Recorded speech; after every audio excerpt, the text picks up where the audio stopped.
श्रोतेहो नमस्कार. मी अनिरुद्ध गत्रे. आज 10 डिसेंबर, वार रविवार.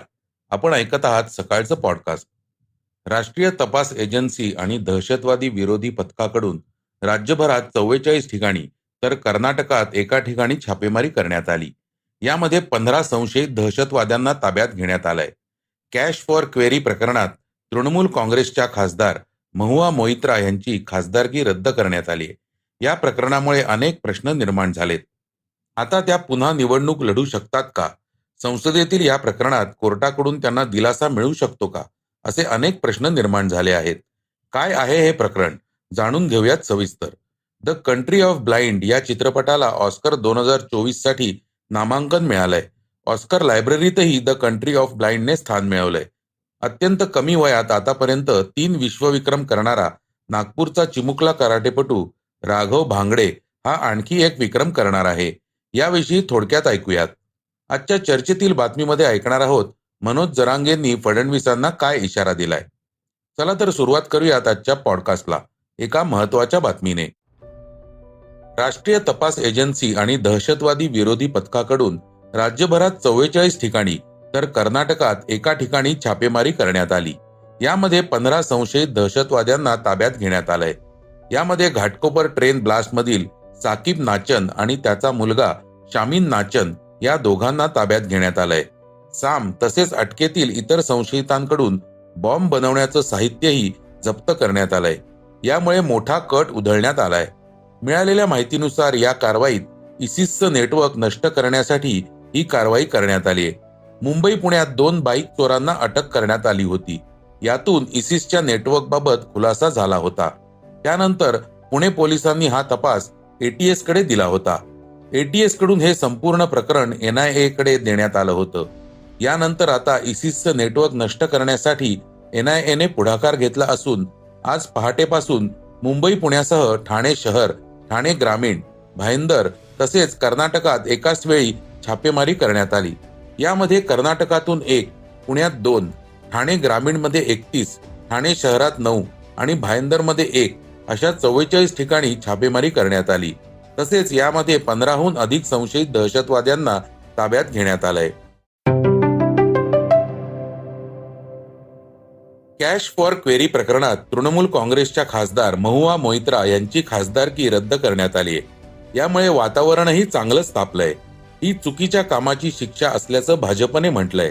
तर ही लोकशाहीची हत्या असल्याची प्रतिक्रिया पश्चिम बंगालच्या मुख्यमंत्री ममता बॅनर्जी यांनी दिली आहे.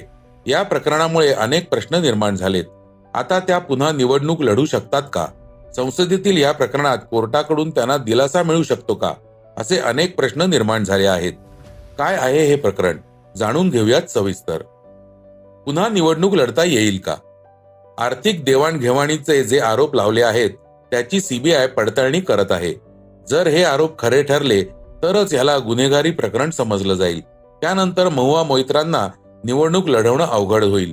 खरं तर मोइत्रा दोषी ठरल्या आणि त्यांना जास्तीत जास्त 2 वर्षांची शिक्षा झाली तर त्या स्थितीत त्या खरंच निवडणूक लढवू शकणार नाहीत. पण सध्याच्या स्थितीत त्या लोकसभेची निवडणूक लढवू शकतात. कारण ह्याची चौकशी प्रक्रिया दीर्घकालीन आणि गुंतागुंतीची असणार आहे. कोर्टाकडून दिलासा मिळू शकतो का? महुआ मोइत्रा यांना दाद मागण्यासाठी कोर्टाचे दरवाजे खुले आहेत. कलम 32 अंतर्गत तर त्या थेट सुप्रीम कोर्टात दाद मागू शकतात. पण आता या लोकसभेचा कार्यकाळ संपणार आहे. त्यामुळे त्यांना तातडीनं दिलासा मिळणं अवघड आहे. इतरही खासदार अडकणार का? या प्रकरणात महुआ मोइत्रांशिवाय इतरही अनेक खासदार फसू शकतात. कारण खुद्द मोइत्रांनी म्हटलं आहे की इतर खासदारही बाहेरच्या लोकांच्या मदतीनं प्रश्न विचारतात. पण इथं एक मोठा फरक असा आहे की यामध्ये पैशांची देवाणघेवाण होते की नाही. पण पैसे घेऊन प्रश्न विचारणं हे अनैतिक असून तो भ्रष्टाचारच आहे. तसंच संसदेचा पासवर्ड जर बाहेर कोणाशी शेअर केला गेला तर त्यालाही गुन्हा मानलं जातं. त्यामुळे जर मोइत्रांच्या आरोपांची देखील चौकशी झाली तर इतरही खासदार या प्रकरणात अडकण्याची शक्यता नाकारता येत नाही. ब्रिटनमध्ये बेकायदेशीर स्थलांतरितांच्या संख्येत प्रचंड वाढ झाली आहे. पंतप्रधान ऋषी सुनक यांना त्यांच्याच पक्षांनी घेरले आहे. त्यामुळे सुनक सरकारने मोठा निर्णय घेतला आहे. बेकायदेशीर स्थलांतरितांना देशात येण्यापासून रोखण्यासाठी सुनक सरकारने नवीन इमिग्रेशन कायदा आणलाय. या कायद्यांनुसार ब्रिटन व्हिसा पासपोर्ट शिवाय सागरी मार्गाने बेकायदेशीरपणे येणाऱ्या स्थलांतरितांना रोखणार आहे. स्थलांतरितांचे आगमन फायदेशीर आहे, परंतु व्यवस्थेचा गैरवापर दूर करणे खूप महत्वाचे असल्याचे पंतप्रधान सुनक यांनी म्हटलंय. नवीन नियम आणि कडक उपायांवर त्यांनी भर दिलाय. नवीन नियमांनुसार ब्रिटनला जाणारे स्थलांतरित कुटुंबातील कोणत्याही सदस्याला सोबत घेऊन जाऊ शकणार नाहीत. याशिवाय व्यवसायांना दिलेली 20% पगार सवलतही मिळणार नाही. गेल्या वर्षभरात 7 लाखांहून अधिक लोक ब्रिटनमध्ये गेले आहेत. नवीन नियमांनुसार हे स्थलांतर 3 लाखांपर्यंत कमी करण्याचे ब्रिटिश सरकारचे उद्दिष्ट आहे.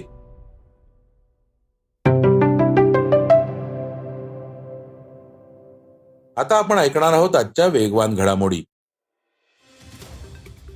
4 महिन्यानंतर प्रथमच भारताचा परकीय चलन साठा 1 डिसेंबर रोजी 600 अब्ज डॉलरवर गेलाय. मागील आठवड्यात म्हणजे 24 नोव्हेंबर रोजी आपला परकीय चलन साठा 597.93 अब्ज डॉलर होता. यापूर्वी भारताचा परकीय चलन साठा यावर्षी 11 ऑगस्ट रोजी 600 अब्ज डॉलरवर गेला होता. 1 डिसेंबर रोजी आता हा साठा 604 अब्ज डॉलरवर गेलाय. त्यामुळे आपल्या आयातीचा खर्च आपण सुरळीतपणे भागवू शकतो असा विश्वास रिझर्व्ह बँकेचे गव्हर्नर शक्तिकांत दास यांनी द्वैमासिक पतधोरणाची माहिती देताना व्यक्त केलाय. ऍपल कंपनी भारतात वर्षाला 5 कोटी आयफोन तयार करेल. ऍपलने गेल्या आर्थिक वर्षात भारतात 58,000 कोटींहून अधिक किमतीचे आयफोन तयार केले होते. ऍपलसाठी आयफोन बनवणारी एक प्रमुख कंपनी असणाऱ्या फॉक्सकॉनने गेल्याच महिन्यात भारतात सुमारे 13,000 कोटींची गुंतवणूक करण्याबाबत घोषणा केली होती. शक्य झाल्यास जगातील एकूण आयफोनपैकी 25% मेड इन इंडिया असतील असंही कंपनीने म्हटलंय. टीव्ही अभिनेत्री हिना खानने आपल्या सहज अभिनयाने प्रेक्षकांच्या मनात वेगळं स्थान निर्माण केलंय. आता हिनाने हॉलिवूड पर्यंत मजल मारलीय. तिच्या द कंट्री ऑफ ब्लाइंड या चित्रपटाला ऑस्कर 2024 साठी नामांकन मिळालंय. ऑस्कर लायब्ररीतही द कंट्री ऑफ ब्लाइंडने स्थान मिळवलंय. अंध व्यक्तींच्या जीवनावर आणि त्यांच्या अडचणींवर आधारित या चित्रपटाला परदेशातही खूप पसंती मिळाली. रहबत शाह काझमी यांनी चित्रपटाचं दिग्दर्शन केलंय. अत्यंत कमी वयात आतापर्यंत 3 विश्वविक्रम करणारा नागपूरचा चिमुकला कराटेपटू राघव भांगडे हा आणखी एक विक्रम करणार आहे. यावेळी तो दोन्ही हातांवर 100 मीटर चालून इंडिया बुक ऑफ रेकॉर्डसह गिनीज बुकमध्ये देखील नाव नोंदवण्याचा प्रयत्न करणार असल्याची माहिती राघवच्या प्रशिक्षकांनी दिली आहे. वंडर बॉय म्हणून ओळखल्या जाणाऱ्या 9 वर्षीय राघवने डिसेंबर 2021 मध्ये अवघ्या 1 मिनिट 13 सेकंदात उलट्या हाताने 5 मजली इमारतीच्या तब्बल 120 पायऱ्या उतरून चक्रासनमध्ये नव्या विश्वविक्रमाची नोंद केली होती. शिवाय 2019 मध्ये त्याने एका मिनिटात 125 स्टाईल्स फोडण्याचाही पराक्रम केलाय. आंतरराष्ट्रीय कराटे स्पर्धेतही त्याने देशाला सुवर्ण पदक मिळवून दिलंय. आता आपण ऐकणार आहोत आजची चर्चेतील बातमी. ओबीसी आरक्षणात वाटेकरी नको म्हणून मनोज जरांगेंसमोर उभ्या ठाकलेल्या छगन भुजबळ आणि जरांगे यांच्यामध्ये सध्या तूतूमयमे पाहायला मिळत आहे. एकमेकांविरोधात आव्हानं प्रति आव्हानं दिली जात आहेत. मराठा आरक्षणासाठी मनोज जरांगेंनी दिलेला अल्टिमेटम 24 डिसेंबर रोजी संपणार आहे. या पार्श्वभूमीवर अजूनही ठोस कृती सरकारने केलेली दिसत नाही असा आरोप मनोज जरांगेंनी केलाय. दरम्यान जरांगेंनी आता थेट फडणवीसांना इशारा दिलाय. ऐकूयात ते काय म्हणालेत. ते ठेप्याला येतील, पहिल्यासारखं खरं बोलतील, ही थोडी आम्ही आशा धरून 2-4 दिवस बघतो. नसता दूध का दूध पाणी का पाणी आम्ही मागही केलं होतं, पुन्हा करायला सुरुवात करू.